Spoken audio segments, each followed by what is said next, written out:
Assalamualaikum warahmatullahi wabarakatuh. Shalom, Om Swastiastu, Namo Buddhaya, Salam Kebajikan. Selamat pagi, selamat siang, selamat sore, selamat malam kepada yang kami hormati, yaitu Bapak Nur Hayadi selaku dosen berpikir komputasional 19 kami, dan yang kami hormati yaitu Kakak Asisten Dosen Berkom 19.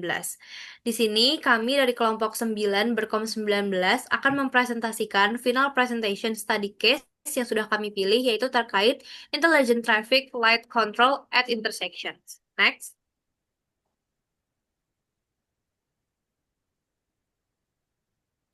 Baik, di sini ada anggota kelompok 9, yaitu yang pertama ada saya sendiri, Puspa Khairunisa Panen Arum, dari jurusan Teknik Lingkungan, angkatan 2024, dan di sini ada teman saya, yaitu ada Muhammad Royhan Musyafa dari jurusan Teknik Lingkungan angkatan 2024, dan ada teman saya yang satunya, yaitu Denny Syuja Maheswara dari jurusan Teknik Mesin angkatan 2024. Next.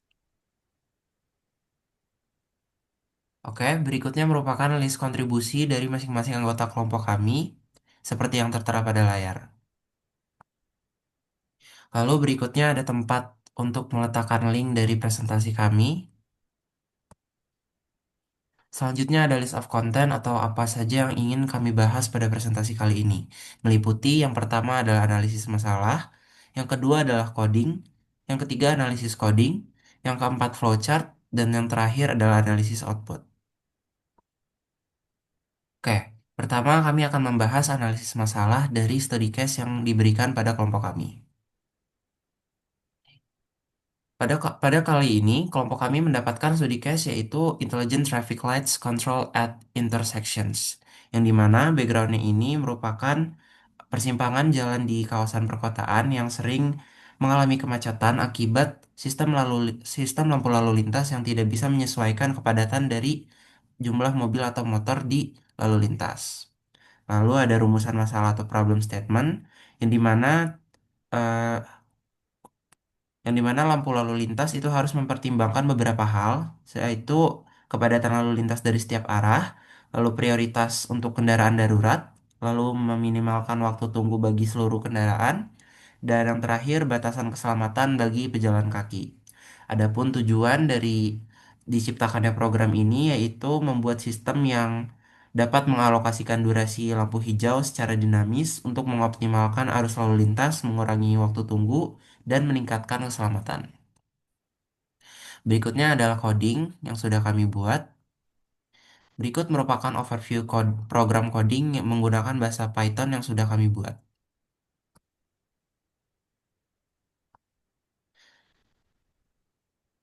Dan selanjutnya adalah analisis coding yang sudah kita program untuk mengimplementasikan dari study case yang sudah kita ambil.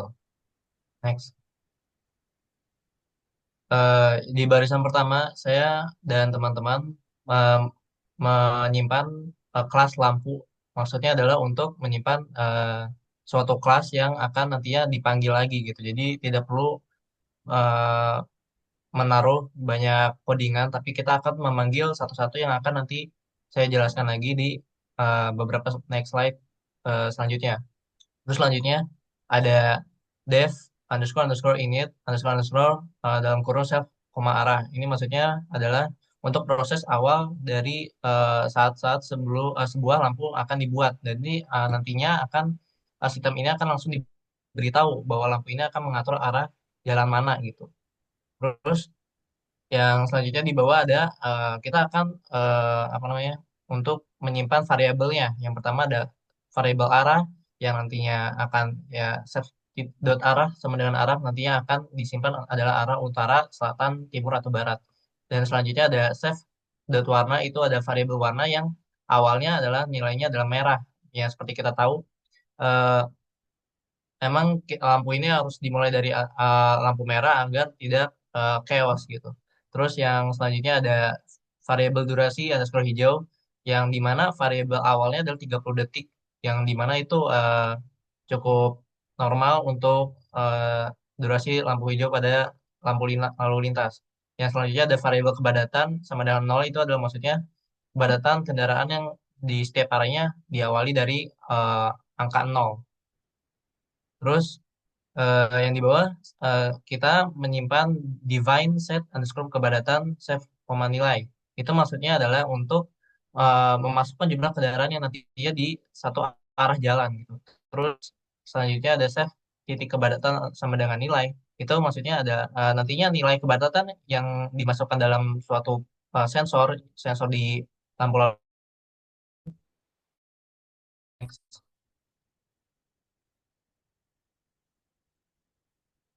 Next. Selanjutnya ada define hitung underscore durasi dalam kurung self. Fungsi ini ada sebuah function untuk digunakan untuk menentukan berapa lamanya lampu hijau ini akan menyala. Yang dimana di bawahnya ini ada sebuah loopingan. Yang pertama ada if self titik kepadatan lebih dari 15, maksudnya adalah kepadatan mobilnya ini akan lebih dari 15, maka durasi lampu hijaunya akan ditambahkan 15 detik. Dan setelah suatu kondisionalnya itu kepadatannya di bawah 15, di bawah atau sama dengan 15, maka suatu loopingan akan berpindah ke elif self titik kepadatan yang dimana di situ nilainya lebih dari atau sama dengan 5, yang nantinya durasinya akan ditetapkan seperti yang variabel awal 30 detik. Nah, setelah kondisionalnya tidak lagi atau yang dimana kurang dari 5, maka durasinya akan dikurangi 10 detik. Yang awalnya 30 detik maka menjadi 20 detik aja gitu. Terus yang selanjutnya ada return max. Itu maksudnya adalah sistem ini akan memastikan lampu hijaunya akan tidak pernah kurang dari 5 detik yang nantinya jika terjadi error demi keselamatan. Terus selanjutnya ada define ubah dalam kurung save koma warna. Jadi function ini adalah untuk nantinya akan dipakai oleh sistem untuk mengubah warna dari lampu itu sendiri. Yang selanjutnya ada self titik warna sama dengan warna itu maksudnya adalah warna lampu yang nanti akan diubah sesuai keputusan sistem dari inputan sensor gitu. Yang selanjutnya ada print f string bla bla bla bla bla, adalah untuk menampilkan informasi dari arah jalan, warna lampu dan durasi hijau dari yang sebelumnya sudah kita hitung lewat looping. Next. Selanjutnya ada yang pertama ada utara sama dengan lampu utara, selatan sama dengan lampu string selatan, dan sampai barat sama dengan lampu string barat. Itu maksudnya adalah untuk membedakan dari kelas tadi. Jadi dari si kelas kita akan membedakan per objeknya apakah dari ini utara, selatan, timur, dan barat gitu. Jadi kita akan memisahkan dari si kelas itu. Lalu ada darurat sama dengan false. Jadi darurat sama dengan false ini adalah untuk menandakan apakah ada kendaraan ada kendaraan daruratnya atau tidak. Selanjutnya ada arah underscore darurat sama dengan none. Di situ eh, digunakan untuk menyimpan dari arah mana kendaraan darurat akan datang. Kenapa none? Itu karena belum ada hasil nilainya dari arahnya utara, barat, timur, atau horizontal atau vertikal gitu. Next. Selanjutnya ada def check underscore darurat dalam kurung. Ini artinya adalah untuk function untuk mengecek apakah ada kendaraan darurat atau tidak gitu. Dan selanjutnya ada global darurat, koma arah underscore darurat. Ini maksudnya adalah untuk baris ini untuk membuat perubahan status darurat agar bisa diketahui oleh seluruh sistem. Yang seperti kita tahu global itu dipakai untuk seluruh sistem, jadi enggak untuk per function aja gitu. Terus selanjutnya ada status sama dengan input string bla bla bla bla bla, adalah untuk menanyakan kepada sensor. Sistem ini akan menanyakan pada sensor apakah ada kendaraan darurat atau tidak gitu. Selanjutnya ada if status sama dengan ya. Jadi jika ada maksudnya adalah sistem ini akan menerima dari inputan dari si sensor, apakah jika ada statusnya adalah ya, maka akan selanjutnya ditanyakan kembali gitu. Yang dimana di sini ada jalur sama dengan input string datang dari arah mana, apakah vertikal atau horizontal, dan nantinya si sensor akan menginput darurat ini dari arah mana, apakah vertikal atau horizontal, yang dimana vertikal ini utara dan selatan dan horizontal ini timur dan barat. Yang selanjutnya ada darurat sama dengan true dan arah dan darurat sama dengan jalur. Maksudnya adalah sistem ini yang nantinya yang sudah menerima inputan dari sensor akan mengaktifkan mode darurat dan akan menyimpan arah jalurnya, apakah tadi horizontal atau enggak vertikal gitu. Terus ada return true, ini maksudnya adalah untuk memberitahu sistem utama bahwa kondisi darurat sedang terjadi dan menyimpan ke dalam sistem itu. Terus selanjutnya ada darurat sama dengan false. Ini maksudnya darurat sama dengan false, ada underscore darurat sama dengan none, dan return false. Itu maksudnya adalah untuk memberitahu sistem bahwa ternyata tidak ada darurat dan sistem ini akan kembali ke mode normal yang dimana akan menghitung kepadatan dari masing-masing arah gitu. Next. Selanjutnya ada def, jalankan dalam kurung siklus. Siklus selama beberapa siklus atau selama siklus sendiri utamanya gitu. Ya, untuk siklus satu ini maksudnya sistem akan berjalan berulang terus sesuai jumlah siklus yang akan di uh, inputan dalam sensor yang nantinya akan ada di output. Terus ada print f string siklus i. Maksudnya adalah untuk menampilkan nomor siklus apa kode nomor apa siklus ke pertama, kedua atau ketiga yang nantinya akan ada di output. Terus if check underscore darurat dalam kurung. Ini maksudnya adalah function untuk jika apakah kendaraan daruratnya ini akan terdeteksi atau tidak gitu. Eh, Jika iya kan akan nanti akan mengeprint string mode darurat dan membuka jalur arah daruratnya apakah vertikal vertikal atau horizontal, itu saya taruh upper itu untuk kapitalnya aja agar bisa di apa ya apa namanya agar bisa dilihat. Maksudnya darurat kan sih penting banget kan, maka harus di kapital gitu. Terus if arah underscore darurat, itu maksudnya adalah untuk jadi loopingan ini akan menerima kan tadi arah daruratnya dari mana. Ketika arah daruratnya dari vertikal, maka eh, si utaranya dan selatannya akan mengubah ke lampu hijau dan timur dan baratnya akan ke lampu merah. Dan kalau tidak, jadi ketika conditionalnya tidak di dalam loopingan itu, kita akan pindah ke arah darurat sama dengan horizontal. Maka sistem akan otomatis mengubah timur dan barat ini akan mengubah lampunya menjadi hijau dan utara dan selatan ini kan mengubahnya menjadi lampu merah gitu. Terus di situ ada continue. eh, jadi setelah jika lampu ini menerima sinyal bahwa ini darurat, maka sistem akan langsung lanjut ke siklus berikutnya atau siklus kedua atau siklus ketiga. Jadi intinya lanjut ke siklus berikutnya tanpa menghitung kepadatan gitu. Jadi kita akan menampilkan output langsung dari si arah darurat ini. Next.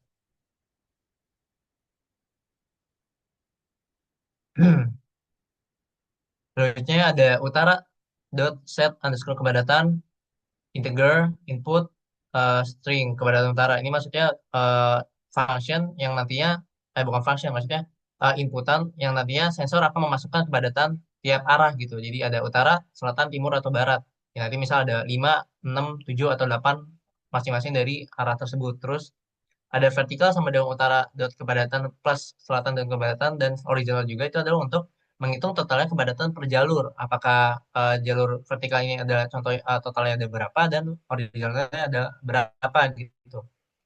Yang nantinya akan masuk ke dalam loopingan if vertikal lebih dari sama dengan horizontal. Jadi jika ketika arah vertikalnya lebih dari atau sama dengan horizontal, maka eh, maka sistem akan mengeprint bahwa prioritas ini akan diambil oleh utara dan selatan, dan nantinya utara dan selatan akan mengubah lampunya menjadi hijau dan sedangkan timur dan barat akan mengubah lampunya menjadi merah. Jadi eh, ketika si conditionalnya tidak saat vertikal lebih dari sama dengan horizontal, yang dimana horizontal ini adalah lebih banyak, maka sistem akan mengeprint atau mengoutput bahwa prioritasnya adalah timur dan barat. Nantinya timur dan barat akan mengubah lampunya menjadi hijau dan utara dan selatan akan mengubah lampunya menjadi merah. Lalu selanjutnya ada jumlah sama dengan integer input string jumlah siklus.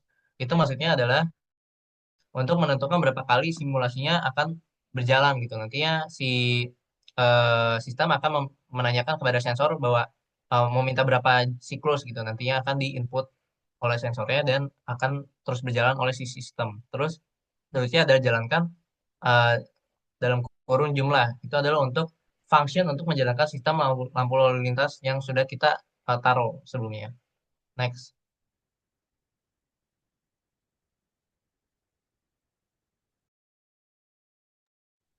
Selanjutnya di sini akan ada flowchart dari study case yang sudah kami buat terkait kode Python pemrograman coding kami. Next. Oke, di sini kita bisa awal memulai untuk proses flowchart studi case kami. Yang pertama kita dapat menjalankan proses untuk mengaktifkan kamera dan sensor di setiap arah jalan. Kemudian kita bisa masukkan perintah atau memberikan perintah dengan memasukkan input yaitu ambil data dari sensor. Kemudian di sini kita jalankan proses selanjutnya yaitu mendeteksi kepadatan dan kendaraan darurat. Lalu, kita dapat membuat decision making atau membuat keputusan apakah ada kendaraan darurat. Di sini akan ada dua jawaban. Yang pertama, apabila ada kendaraan darurat atau iya. Di sini kita dapat menjalankan proses beri prioritas apabila iya. Kemudian kita bisa memberikan perintah lagi, yaitu memasukkan input untuk memantau atau pantau kondisi lalu lintas. Kemudian kita dapat membuat decision making kembali, apakah kondisinya sudah optimal atau tidak. Nah, apabila jawabannya tidak, kita bisa menjalankan looping atau dapat menjalankan pemrosesan kembali terkait pendeteksian kepadatan kendaraan darurat dari awal. Nah, kemudian untuk decision making apakah ada kendaraan darurat yang kedua itu apabila jawabannya tidak, kita di sini apakah ada kendaraan darurat? Jawabannya tidak, kita dapat menjalankan proses menentukan arah dengan kepadatan tertinggi. Lalu setelah itu kita dapat menjalankan proses untuk menghitung lamanya durasi lampu hijau yang sesuai dengan arah dengan kepadatan tertinggi. Lalu kita dapat menjalankan proses selanjutnya yaitu dapat mengubah lampu sesuai dengan durasi yang sudah kita dapatkan dari prosesnya. Setelah itu kita dapat memasukkan perintah dan memberikan perintah untuk memasukkan input untuk memantau kembali kondisi lalu lintas. Setelah itu kita dapat membuat decision making kembali apakah kondisinya sudah optimal atau belum. Nah, di sini apabila jawabannya itu sudah optimal atau iya, kita dapat melakukan proses selanjutnya yaitu melakukan proses menyimpan dan menganalisis data untuk jangka panjang. Dan yang terakhir kita dapat menyelesaikan proses dari kode pemrograman coding kami terkait studi case kami. Nah, tetapi perlu di notes apabila jawabannya belum optimal atau tidak optimal, maka kita dapat melakukan looping kembali sampai akhirnya kita mendapatkan jawaban iya atau sudah optimal dan dapat menyimpan data analisis untuk jangka panjang. Next. Oke, di sini ada analisis output kami. Next. Di sini kita akan memasukkan pertanyaan untuk mendapatkan input atau memasukkan beberapa perintahnya. Dimulai dari jumlah siklus. Di sini jumlah siklusnya itu tergantung kesepakatan atau yang kita inginkan ingin berapa. Di sini ada juga ada kendaraan darurat iya atau tidak. Kemudian datang dari arah mana, vertikal atau horizontal. Seperti yang sudah dikatakan yaitu vertikal dari utara dan selatan dan horizontal itu dari barat dan timur. Kemudian ada kendaraan darurat iya atau tidak. Oke, di sini ada output dari codingnya. Langsung kita masuk ke contohnya. Kita menggunakan contoh dua siklus. Di sini siklus pertama itu kita masukkan jumlah siklusnya dua. Siklus pertama akan muncul ada kendaraan darurat, iya atau tidak. Di sini case-nya kita masukkan iya. Lalu kita tuliskan lagi input. Kita input datang dari arah mana dan kita masukkan jawabannya yaitu dari arah vertikal. Kemudian karena jawabannya iya ada kendaraan darurat di sini maka kita akan mengaktifkan mode darurat untuk membuka jalur vertikal saja yaitu yang di utara dan selatan. Maka kita dapat mengaktifkan untuk arah utara dan selatan kita dapat menyalakan lampu hijau dan dapat menentukan durasinya selama 20 detik sesuai dengan flowchart yang ada di sebelumnya. Kemudian untuk arah timur dan barat atau yang arah horizontal itu dapat kita nyalakan lampu merah dan durasinya itu 20 detik untuk memberikan kesempatan jalan untuk arah utara dan selatan. Kemudian kita lanjut yang siklus yang kedua yaitu kita masukkan kembali inputan pertanyaan yaitu ada kendaraan darurat iya atau tidak. Di sini kita masukkan case-nya adalah tidak berbeda dengan siklus yang pertama. Nah, apabila jawabannya ini tidak ada kendaraan darurat, maka kita dapat menentukan durasi untuk masing-masing arah vertikal dan horizontal ini menggunakan kepadatan pada arah lalu lintas. Di sini contohnya kita masukkan kepadatan di utara ada 20 kendaraan, kepadatan selatan ada 50 kendaraan, kepadatan timur 35 kendaraan, dan kepadatan barat untuk 75 kendaraan. Nah, karena di sini yang paling banyak itu adalah ada di timur dan barat, maka kita dapat memprioritaskan arah timur dan barat itu untuk mendapatkan arah lebih dahulu dikarenakan kepadatan yang lebih banyak.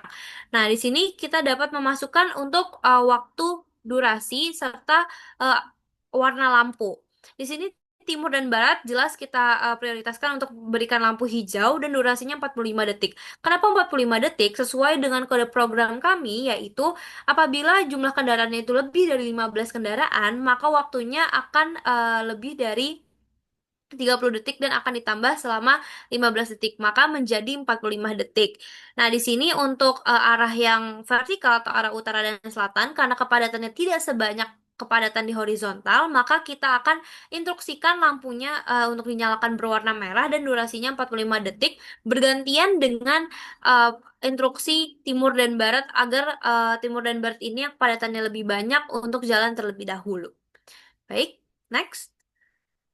Baik, itu saja presentasi dari kelompok 9, kelas berpikir komputasional 19. Sekian atas perhatiannya. Mohon maaf apabila ada kesalahan tutur kata, sikap, ataupun penjelasan dari kami. Kurang lebihnya mohon dimaafkan. Wassalamualaikum warahmatullahi wabarakatuh.